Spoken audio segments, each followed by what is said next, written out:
Good evening বন্ধুরা, আজকে আমি বানাচ্ছি গাজরের হালুয়া।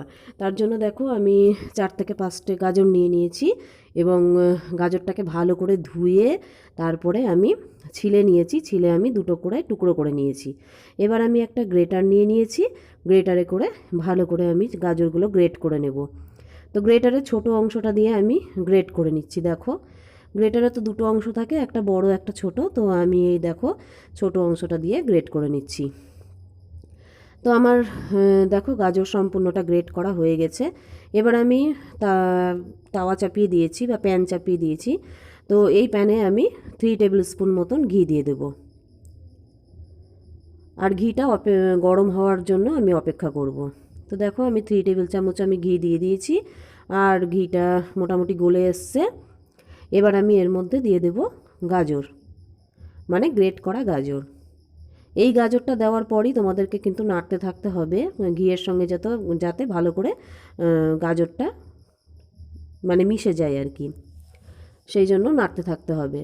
আর গাজরের হালুয়াতে একটু বেশিরভাগ সময় নাড়তে থাকতেই হয়, হালকা আছে এটা রান্না হয়। আর এটা একটু নাড়তে থাকতেই হবে, কারণ যদি তলে একটুখানিও ধরে যায় তাহলে কিন্তু পুরো মানে জিনিসটাই নষ্ট হয়ে যাবে। তো সেই জন্য দেখো আমি নাড়তে আছি, বা নাড়তে নাড়তে দেখো হাতাতে লেগে লেগে এসছে, তার মানে কিছুটা আমার কষানো বা ভাজা হয়ে এসছে, কিছুটা হয়ে এসছে। তো এবার আমি আরও কিছুক্ষণ একটু নাড়বো। নেড়ে এরপরে যা যা ইনগ্রিডিয়েন্টস সেগুলো আমি দেব। এবার দেখো আমি 1 বাটি দুধ নিয়েছি, মানে ছোটো বাটির 1 বাটি দুধ নিয়েছি। তো সেখান থেকে আমি হাফ বাটি দুধ এখানে দিয়ে দিলাম। দিয়ে এবার আমি আরও কিছুক্ষণ এটা নেড়ে নেব। এটার প্রচুর একটু খাটনি আছে করা, কারণ যতক্ষণ মানে তোমার এটা না হচ্ছে, একটু টাইম লাগে, ততক্ষণ একটু নেড়ে যেতে হবে। তো দেখো আমি ভালো করে এটা মিক্সড করে নিলাম দুধের সঙ্গে, আর সুন্দর করে নেড়ে দিয়ে আর দুধের সঙ্গে গাজরটা ভালো করে মিক্সড করে নিলাম। এবার আমি এটা কিছুক্ষণের জন্য ঢেকে দিলাম। তো 2 থেকে 3 মিনিট আমি এটা ঢেকে রেখেছিলাম। তার মাঝখানে আমি একবার উঠিয়েছিলাম, উঠিয়ে দেখে নিয়েছিলাম, তোমরাও একটু উঠিয়ে দেখে নেবে। তো 2 থেকে 3 মিনিট পর আমি যখন উঠালাম তখন আবার আমি এটা কিছুক্ষণ নেড়ে নিচ্ছি। তো আমার গাজর কিছুটা নরম হয়ে এসছে, তোমরা সেটা বুঝতেই পারছো যে আমার কিছুটা নরম হয়ে গেছে গাজরটা। এবার আমি এটা আরও 2 মিনিটের জন্য ঢেকে দিলাম। তো 2 মিনিট পর যখন আমি খুললাম তখন আমি এখানে খুব সামান্য 1 চুটকি মতন একটু নুন দিলাম। নুন দিয়ে আবার আমি এটা 2 মিনিটের জন্য ঢেকে দিলাম। তো 2 মিনিট পর যখন আমি খুললাম তখন নুনটা প্রায় গলে গেছে, আর সুন্দরভাবে আমি আবার একটু নেড়ে নিলাম। নেড়ে নেওয়ার পর বাকি যে বাটিতে আমার দুধটা ছিল সেটা আমি দিয়ে দিলাম। দিয়ে দেওয়ার পর আরও কিছুক্ষণ এটা আমি নাড়িয়ে নিচ্ছি।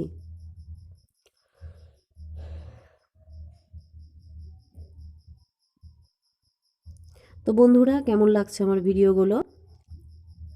আমার তো মনে হয় কারোর ভালো লাগছে বা কারোর ভালো লাগছে না। তো যাই হোক, যারই ভালো লাগুক সে আমার ভিডিওগুলো প্লিজ দেখো। আর দেখার পর যদি ভালো লাগে তাহলে প্লিজ সাবস্ক্রাইব করে দিও, আর একটা লাইক অবশ্যই দিও। তো এবার আমি মিক্সড করছি কিছুটা গুঁড়ো দুধ। তোমাদের কাছে যদি মেওয়া থাকে বা ক্ষীর থাকে তাহলে তোমরা সেটাও অ্যাড করতে পারো, খুব সুন্দর টেস্ট হয়। তো আমি এখানে ক্ষীর দিলাম না, আমি এখানে গুঁড়ো দুধ দিলাম। তো এই গুঁড়ো দুধটা 2 টেবিল স্পুন মতন আমি গুঁড়ো দুধ এখানে অ্যাড করলাম। তো এই গুঁড়ো দুধটা অ্যাড করার পর আবার দেখো আমি সুন্দর করে নাড়িয়ে নিচ্ছি। নাড়িয়ে নিয়ে আমি যে দুধটা অ্যাড করলাম, গুঁড়ো দুধটা, সেটা ভালো করে গাজরের সঙ্গে মিক্সড করে নিচ্ছি। একটু ঝামেলা হচ্ছে হয়তো করতে, কিন্তু খেতে খুব সুস্বাদু হয়। তোমরা যারা করেছো তারা নিশ্চয়ই জানো। আর যারা সেরকমভাবে করতে পারো না তারা একবার করে দেখো বাড়িতে, খুব সুন্দর লাগে খেতে।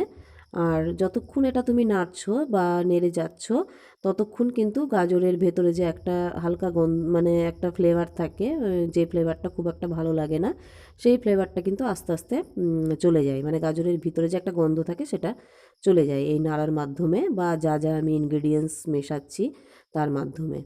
তো এবার আমি দিয়ে দিলাম চিনি। তোমরা যতটা মিষ্টি খাবে ততটাই দেবে। আমি এখানে হাফ বাটি চিনি নিয়েছি, হাফ বাটির আমি 3 অংশ দিয়ে দিয়েছি, আর 1 অংশ আমি রেখে দিয়েছি। যদি আমার আর একটু লাগে তাহলে আমি সেটা পরে দিয়ে দেব। তো তোমরাও সেটা আন্দাজ করে দিয়ে দেবে, যে যেমন মিষ্টি খাও সে সেরকমভাবে দিয়ে দেবে। তো দিয়ে দেওয়ার পর আঁচটা একটু বাড়িয়ে নিয়ে দেখো আমি আবার ভালো করে নাড়িয়ে নিচ্ছি। নাড়াতে নাড়াতে একদম গোলা গোলা, মানে গোলা গোলা পাকিয়ে যায়। এই যে দেখো এটা মোটামুটি হওয়ার দিকে। আর এই যে নেড়ে যাচ্ছি, কিছুটা কিছুটা দেখো হাতার সঙ্গে খুব মানে লেগে লেগে আসছে। তো যা হোক আরও কিছুক্ষণ এটা তৈরি করতে হবে, মানে নাড়াচাড়া করতে হবে। তো আমি নাড়াচাড়া করেও নিচ্ছি। তো যা যা ইনগ্রিডিয়েন্টস মোটামুটি আমি সব দিয়ে দিয়েছি। তোমরা যদি কাজু কিশমিশ দিতে চাও তাহলে অবশ্যই দিও। তো আমি এখানে কাজু কিশমিশ দিইনি। তো দেখো আমার এটা হওয়ার দিকে হয়ে গেল মোটামুটি। দেখো আমি ক্যামেরার সামনে নিয়ে আসছি, কালারটাও বেশ সুন্দর হয়েছে আর খেতে তো সুস্বাদু অবশ্যই হয়েছে। দেখো আরও কিছুক্ষণ নাড়িয়ে নেওয়ার পর দেখো আর একটু লালচে ভাব চলে এসছে, আর এটা একদম হওয়ার দিকে, মানে হওয়ার মুখে হয়ে গেছে। তোমরা চাইলে একটু এলাচের গুঁড়ো উপর থেকে দিয়ে দিতে পারো। এই যে আমি গ্যাস অফ করে দিলাম। তো আমার এই দেখো গাজরের হালুয়া রেডি অ্যান্ড সার্ভ। যদি ভালো লাগে তাহলে প্লিজ চ্যানেলটিকে সাবস্ক্রাইব করে দিও, আর লাইক অবশ্যই করো। আর ভালো লাগলে প্লিজ প্লিজ প্লিজ সাবস্ক্রাইব করো। ভিডিওটি দেখার জন্য অনেক অনেক ধন্যবাদ।